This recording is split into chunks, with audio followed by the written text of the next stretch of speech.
মুখ্যমন্ত্রীকে বলেছেন মুখ্যমন্ত্রী পাকিস্তানের হয়ে কথা বলেছেন, ব্যাট করেছেন। আবার বলছি, মুখ্যমন্ত্রী বলেছেন পাকিস্তান কি করে ইউএনের ভাইস চেয়ারম্যান পায় যেটা রাশিয়া পেয়েছে, পাকিস্তান কি করে আইএমএফের ঋণ পায়, এডিবিআর ঋণ পায়।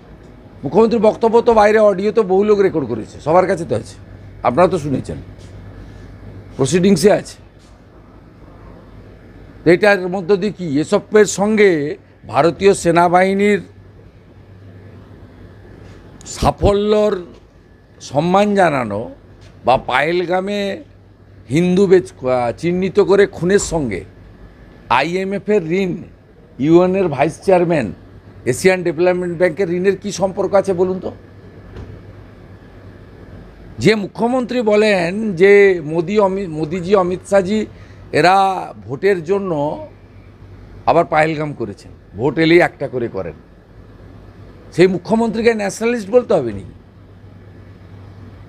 7 বার করেছে, 8 বার করেছে, করতে বলুন না তো, ওখানে তো আমাকে কৈফত চাইবে, আমি তার উত্তর দেবো। আর বাইরের কথা নিয়ে যদি বলে, তাহলে ফিরহাদ হাকিম যে কথাগুলো বলেছে, নরেন চক্রবর্তী যে কথাগুলো বলেছে, উদয়ন ঘোষ যে কথা বলেছে, আজকে বিধানসভার ভিতরে আমার কাছে রেকর্ডিং আছে, আউটসাইডে তো শোনা যায়, বলেছে আবার বলবো।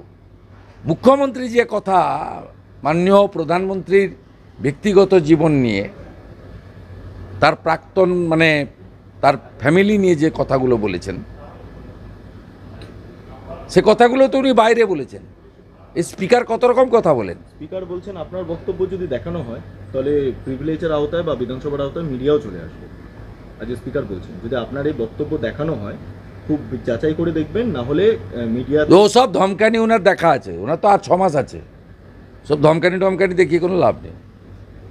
মানে যেটা বলেছেন বাইরে বলেছেন, এবং সেই ব্যাপার থেকে আপনার উনি বলেছেন তাই বলেছি। উনি কি বলেননি? আপনি তো গ্যালারিতে ছিলেন, বলেননি যে পাকিস্তান ইউএনের ভাইস চেয়ারম্যানশিপ পায় কী করে, রাশিয়াও পায়, আইএমএফ, এডিবিআই, সেই কথাই বলেছি। যে ব্যাটিং করছে দেশের শত্রুর হয়ে, এসব কথার সঙ্গে এই রেজুলেশনের কী সম্পর্ক আছে? ওরা তো প্রিভিলেজ করলে আমাকে প্রশ্ন পাঠাবে, প্রমাণ তো করার দায়িত্ব ওদের, আমি উত্তর দেবো। কালকে 11টা তো এগুলো নিয়ে না, আমি কালকে 11টায় আসবো না। কিন্তু স্পিকার রুলিং দিয়ে দেবেন 11টা। তো রুলিং দেবে, প্রিভিলেজে পাঠাবে, প্রিভিলেজ কমিটি তো আমাকে পাঠাবে।